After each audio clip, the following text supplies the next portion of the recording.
మనం గత కొద్ది రోజులుగా కోర్టు కేసులకు సంబంధించినటువంటి ఇబ్బందుల్లో నుంచి బయటపడడానికి గాను తేలిగ్గా ఉపకరించేటువంటి పరిహారాల గురించి తెలుసుకుంటున్నాం కదా. ఆ క్రమంలో ఈ రోజున వారసత్వ సంపదకు సంబంధించినటువంటి కోర్టు కేసులు నడుస్తున్నాయి అనుకున్నప్పుడు పాటించుకోదగినటువంటి పరిహారాన్ని గురించి తెలుసుకుందాం. అంటే తండ్రి నుంచి కానీ, తాతల నుంచి కానీ, లేదా బాబాయిల నుంచి కానీ ఇట్లా మనకు రావాల్సినటువంటి ఆస్తులు ఏమన్నా ఉన్నాయి, వాటికి సంబంధించినటువంటి కోర్టు కేసులు నడుస్తున్నాయి అని అనుకున్నప్పుడు, అలానే బంధువుల మధ్యలో ఉన్నటువంటి వైషమ్యాల వలన ఏదైనా కోర్టు కేసులు నడుస్తుంటే వాటిలోంచి బయటపడడానికి, లేక భార్యాభర్తలకు సంబంధించినటువంటి వ్యవహారాల్లో ఏమైనా కోర్టు కేసులు నడుస్తున్నట్లయితే ధార్మికంగా మనం చక్కగా విజయాన్ని పొందడానికి ఉపకరించేటువంటి పరిహారాల గురించి తెలుసుకుందాం. దీనికి ఏం చేయాలంటే ప్రతి మంగళవారం కూడా పంచముఖ ఆంజనేయ స్వామి వారి యొక్క దేవాలయానికి వెళ్ళాలి. ఆ పంచముఖ ఆంజనేయ స్వామి దేవాలయం కూడా దక్షిణముఖంగా ఉంటే చాలా మంచిది. ఒకవేళ అలా కుదరకపోతే ఏదైనా సరే దక్షిణముఖ ఆంజనేయ స్వామి వారి దేవాలయానికి వెళ్ళండి. దక్షిణముఖ ఆంజనేయ స్వామి దేవాలయం చాలా చాలా చాలా శక్తివంతమైనటువంటిదిగా ఉంటుంది. అందుకని దక్షిణముఖ ఆంజనేయ స్వామి వారి యొక్క దేవాలయానికి వెళ్ళి మంగళవారం ఉన్నటువంటి రోజున స్వామివారికి సింధూరం పోయించి తమలపాకులతో ఆకుపూజ చేయించుకొని 108 తమలపాకులతో ఆకుపూజ చేయించుకొని స్వామివారి కుడిపాదం మీద ఉండేటువంటి సింధూరాన్ని తీసుకొని దాన్ని తిలకంగా పెట్టుకోవాలి. స్వామివారి కుడిపాదం మీద ఉండేటువంటి సింధూరాన్ని తీసుకొని దాన్ని తిలకంగా పెట్టుకోవాలి. ఆంజనేయ స్వామి వారికి సంబంధించినటువంటి హనుమద్ ఆపదుద్ధారక స్తోత్రము, హనుమద్ ఆపదుద్ధారక స్తోత్రము, దీన్ని రోజు 11 సార్లు పారాయణ చేస్తూ రావాలి. ఇలా మీ కోర్టు కేసులో మీరు గెలిచేంత వరకు ప్రతి మంగళవారం స్వామివారికి ఇలా చేయాలి. హనుమద్ ఆపదుద్ధారక స్తోత్రాన్ని ప్రతిరోజు 11 సార్లు పారాయణ చేస్తూ రావాలి. ఇంకా త్వరగా ఫలితాలు రావడానికి గాను దీనికి తోడుగా ఏం చేస్తారంటే, ఎప్పుడు కోర్టు హియరింగ్స్ మీరు వెళ్ళవలసి వచ్చినా, కోర్టు వాయిదాలకు మీరు వెళ్ళవలసి వచ్చినా మీ వెంట ఒక 5 గోమతి చక్రాలు ఉంచుకొని వెళ్ళండి. ఈ గోమతి చక్రాలు చాలా శక్తి సంపన్నమైనవి. మనకి ప్రతి పూజా స్టోర్స్లో కూడా లభిస్తూ ఉండేటువంటివి. చాలా చిన్నవిగా ఉంటాయి, పెద్ద ఖర్చుతో కూడుకున్నటువంటి కూడా కావు. గోమతి నదిలో దొరుకుతాయి కనుక వీటికి గోమతి చక్రాలని పేరు.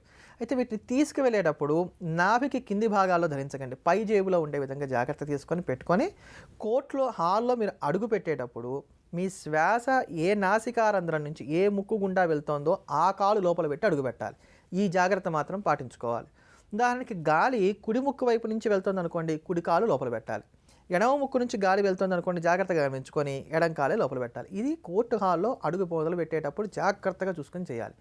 ఇలా ప్రతిసారి చేస్తూ రావచ్చినట్లయితే కనుక ఖచ్చితమైనటువంటి విజయాన్ని సొంతం చేసుకోగలుగుతారు. ఇటువంటి మరిన్ని అద్భుతమైనటువంటి పరిహారాల గురించి తెలుసుకోబోయే ముందుగా ఈరోజు శుక్రవారాన్ని పురస్కరించుకొని మనందరికీ కూడా ఎప్పుడు కూడా అన్నపానాదులు వేటికి కూడా లోటు లేకుండా ఉండాలి అని చెప్పని భావన చేస్తూ అన్నపూర్ణాష్టకాన్ని శ్రవణం చేద్దాం, ధన్యులమవుదాం. నిత్యానందకరీ వరాభయకరీ సౌందర్య రత్నాకరీ నిర్ధూతాఖిల పాపనాశనకరీ ప్రత్యక్ష మాహేశ్వరీ ప్రాణేయాచల వంశ పావనకరీ కాశీపురాధీశ్వరీ భిక్షాం దేహి కృపావలంబనకరీ మాతా అన్నపూర్ణేశ్వరీ మాతా అన్నపూర్ణేశ్వరీ నానారత్న విచిత్ర భూషణకరీ. అమ్మా, అలాంటి వాళ్ళది నిజమైన ప్రేమ కాదు, అది వ్యామోహం. ఎగ్జాక్ట్లీ చిన్నత్త, నిజంగా ప్రేమించుకున్న వాళ్ళు అలా చేయరు. ఎంత మనసు విరిగిపోతే కన్న కూతుర్ని పట్టుకొని మా దృష్టిలో చచ్చిపోయా ఉంటుందా తల్లి?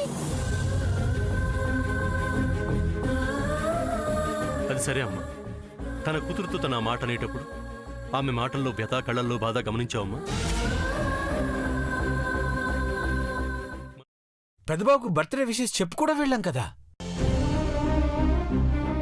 ఊరికే ఎలా కాలిపోతుంది? మంట పెడితేనో పడితేనో తగలబడుతుంది.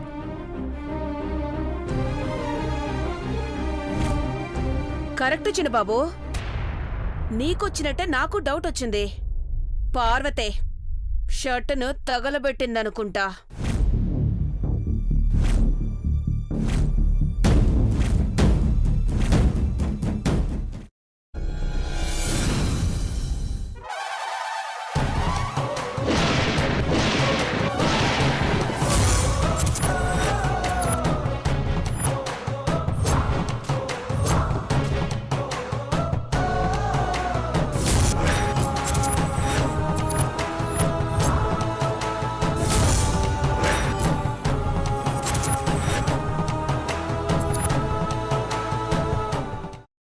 కున్న తర్వాత పొట్టు తీసేసి చాప్ చేసి పక్కన పెట్టుకోవాలి.